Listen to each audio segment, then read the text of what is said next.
Hi friends, how to installations of Canon printer drivers. Then Canon printer driver setup is download from the official website of Canon and copy in your systems, and then right click administration, open, and browse the extend the file folder, and then what type given our system, 64-bit or 32-bit, and then 64 manual.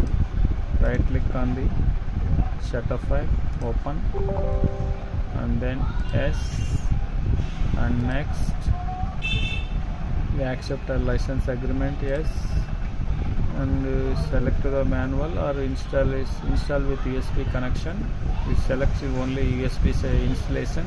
Next we want to remove the firewall, yes, and we want to continue, yes, and then installation process is going on. And connect to the first you have on the printer, and then after completion your messages restart the system. Okay, the process is completed, and then reopen the system.